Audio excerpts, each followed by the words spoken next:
Demak, siz bilan bozor elektr tuzilmasi haqida gaplashib oldik. Endi uning turlari bor ma'lumdir. Ularning vazifasiga ko'ra.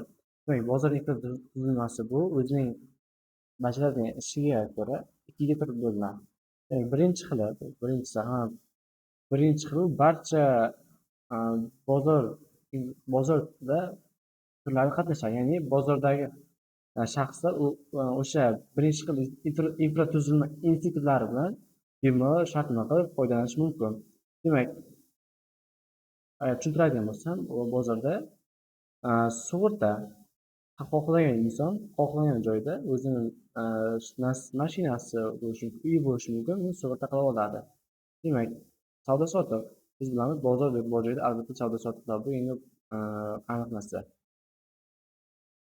Endi partnyor, ya'ni hamkor yoki sherik topish. Bu ham endi har bir bozorda o'zi sherikchilikda foyda olish mumkin. Endi ikkinchi xili bor. Ikkinchi xildan hamma ham foydalana olishi mumkin, lekin ba'zi bozorlarda faqat hamma bozorda emas, ba'zi bozorlarda ish beradi, ishlaydi bu infratuzilma institutlari. Ularga misol aytishimiz mumkin. Xo'sh, tovar birjalari. Tovar birjalari hamma bozorda ham ishlayvermaydi. Ular ba'zi tovar bilan shug'ullanuvchilar ishlaydi. Misol uchun siz mehnat bozorida tovar birjalarini kecha olmaysiz. Reklama kompaniyalari xuddi o'shanda reklama kompaniyalari ham faqat o'zining doirasidan chiqmagan holda ishlaydi.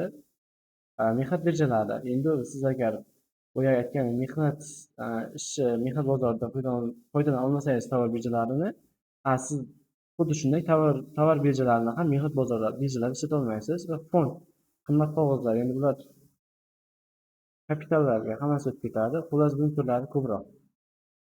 Xo'sh, keyingi slaydga o'tadigan bo'lsak, iqtisodiy aloqalar xarakteriga ko'ra bozorni ikki turga ajratish mumkin. Demak, ya'ni bozorning o'zi ham turlari ko'p. Endi turli xil sohalar bo'yicha biz boya ko'rdik, infratuzilma bo'yicha ikkiga bo'linib ketdi.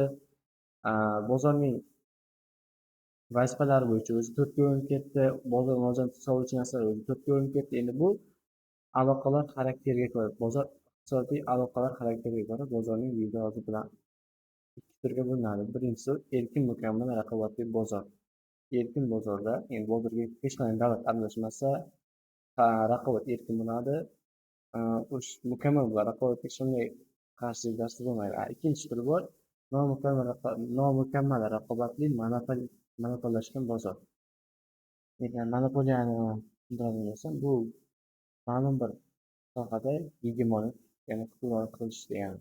Endi ta'rifini bersak, erkin bozor haqida gaplashadigan bo'lsak, erkin bozorda sotuvchilar va xaridorlar ko'pchilik bo'lib, ulardan hech biri bozorda huquq narxiga ega bo'lmaydi. Deyarli hammasini уровень deymiz, darajasi bir-biriga teng, yaqin. Uncha katta biri ikkinchisi uncha juda ko'p bo'yidan ketmagan, ikkinchisi juda pastdan tushib ketmagan. Aksincha, ular doim raqobatda bo'ladi. Ya'ni ikkita bir xil darajada bo'lgandan keyin bittasi ikkinchisini o'zishga harakat qiladi. Agar birinchi undan 2-3 barobar daromad yuqori bo'lganda edi, u pastdagi daromad unga yetolmaydi deb raqobatlashmay qo'yishi mumkin edi. Lekin darajasi bir xil, demak raqobat bo'ladi bu yerda. Bozor ishtirokchilarining aloqasi erkin oldi-sotdi munosabatiga asoslanadi.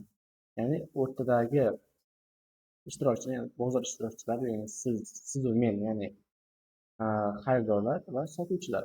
Ularning o'rtasi, ular bevosita bir-biri bilan savdo qila oladi.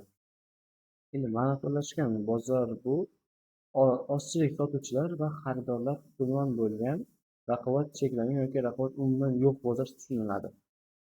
Demak, ozchilik sotuvchilar degan joyga e'tibor beramiz. Bu nima degani? Ozchilik sotuvchilar. Xo'sh, sotuvchi, endi bu bozorda sotuvchi ko'p bo'lsa, endi raqobat shunga yarasha bo'ladi. Lekin bu yerda sotuvchilar kam. Chunki yuqori aytgandek, birinchi sotuvchining daromadi ikkinchisidan 3 barobar, 4 barobar ko'tarilib ketgan. Pastda ikkinchi sotuvchi nima qiladi? Men bo'ldi, o'sha bu daromadi yuqori, odamlar faqat undan narsa sotib olyapti, menga narsa sotib olmayapti, daromadim past deydi-da, boshqa sohaga o'tib ketadi. Ya'ni sotuvchilar soni kamayib boradi. Va oxirida sanoqligina bir sotuvchilar, raqobatchilar qoladi. Shuning uchun ham bu aytilyapti. Cheklangan degan joyga javob bering.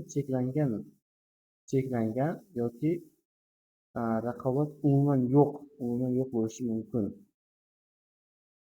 Endi raqobat umuman yo'q bo'lishi ehtimoli pastroq, lekin unday holatlar ham uchraydi. Misol uchun, 2018-2020 yillarni eslaydigan bo'lsak, shu paytgacha GM O'zbekistonning haqiqiy monopolisti edi.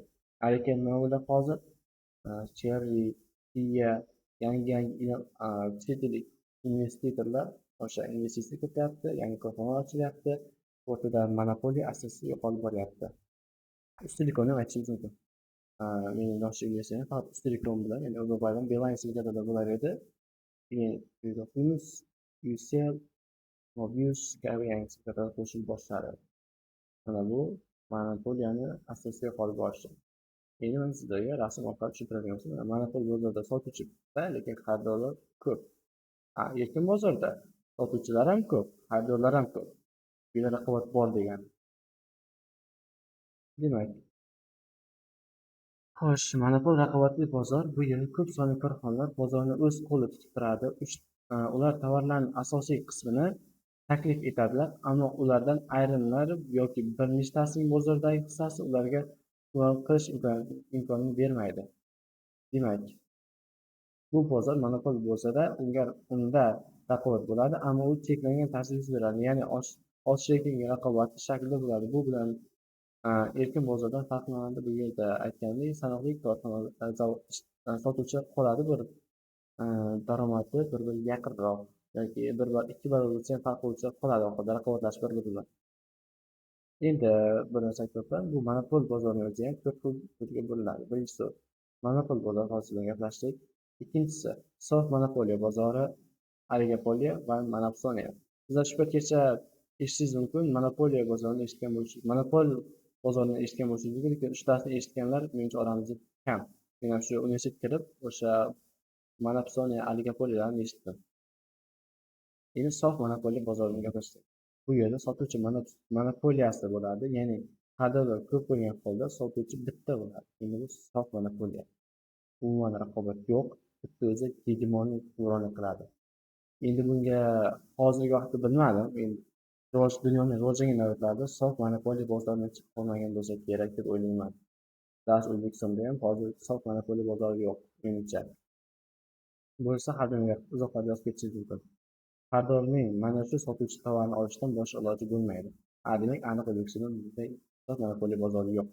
Chunki yuqorida aytganimdek, avtomobil olishingiz mumkin bo'lsa, faqat GM emas, boshqa chet ellik kompaniyalar bilan olishingiz mumkin.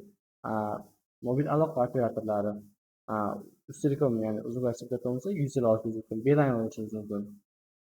Endi bu oligopoliya bozori haqida gaplashsak, bu yerda bitta emas, balki bir nechta ammo ozchilikdan iborat sotuvchilar hukmronligi mavjud bo'ladi. Tovarlarning asosiy qismi mana shu qo'lda to'planadi. U yerda ham sotuvchi monopoliyasi bo'ladi. Endi bu monopol raqobatli bozor bilan oligopoliya bozori bir-biriga yaqin deb tushuniladi. Endi monopsoniya bozori. Bu yerda sotuvchi emas, balki xaridor monopoliyasi bo'ladi. Ya'ni sotuvchilar ko'p bo'lgan holda xaridor yagona bo'ladi. Monopsoniya odatda resurslar bozori qo'llanadi. Bu yerda ayrim korxonalar xomashyo yo'qligi, ish kuchi kabi resurslarning asosiy qismini sotib oladi. Xomashyo yoki ish kuchilarni ko'pchiligini xaridor korxona sotib oladi, ya'ni monopoliya. Qolgan korxonalarga yo'l qo'ymaydi, ya'ni yangi ya'ni o'sha sotib olayotgan xaridorlar soni bitta bo'ladi. Bu monopoliya bozorida sotuvchilar ko'p bo'ladi. Demak, agar monopoliya bozorida sotuvchi xaridorga o'z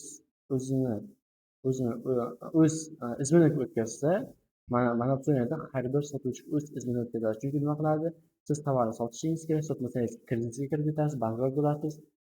Bu xaridor bitta bo'lgani uchun o'zini gapini o'tkazishga harakat qiladi. Ayni vaqtda bu yer yo'q. Darsimizning 3-qismini ham yozib o'tganman.